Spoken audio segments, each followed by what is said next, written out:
CrackBerry.com.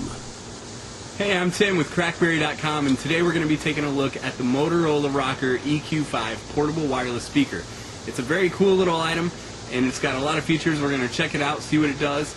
I'm going to show you how to set it up quickly and easily, and I'm going to even show you some of the uses. It's kind of a niche product, and so we're going to find out if it's right for you.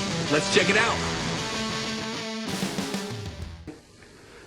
Okay, so here's the device, and here's everything it comes with. We have the audio cable, user manuals, and a micro USB charger, which is actually the same connection that your BlackBerry uses, so now you have an extra cable. Coming back to the device, we have the phone button.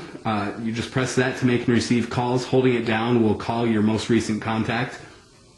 Back on the front here, right in between the speakers, we have the volume controls, in the middle of which are this main indicator light.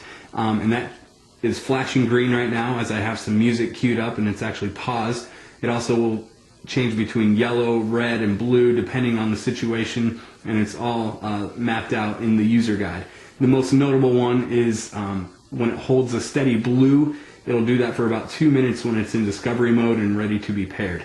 Coming down to the bottom, we have the play, forward, and reverse buttons, and then on the very bottom of the device is the power switch. I like this feature a lot because it locks in place, slides and locks in place, and that way when you throw it in your pocket or your purse, it's not going to get easily bumped and turned on or off and waste your battery.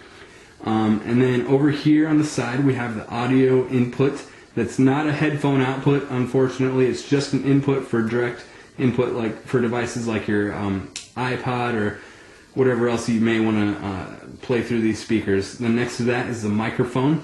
Coming back to the other side is the micro USB charger, and next to that there's a little tiny light which indicates if the battery is empty, if it's half charged, or if it's fully charged. That is a very nice feature, so there's no other display than these two lights, but they tell you everything you need to know.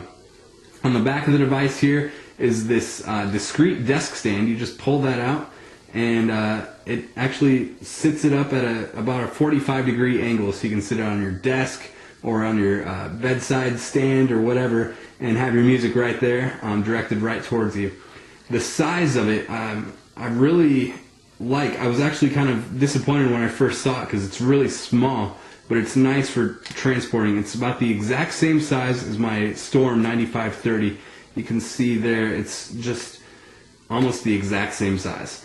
So I'm going to just play some music through it, and we'll see how it sounds. It's going to be a little bit different coming through your computer speakers than it is in real life, but you can get kind of a feel of it.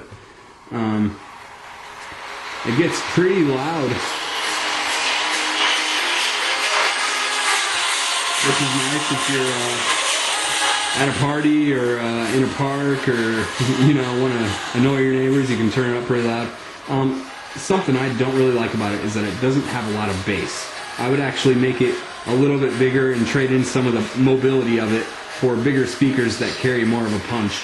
You can turn it all the way up and you still just hear highs and mids. It's very clear sound though, and it doesn't get very distorted at all.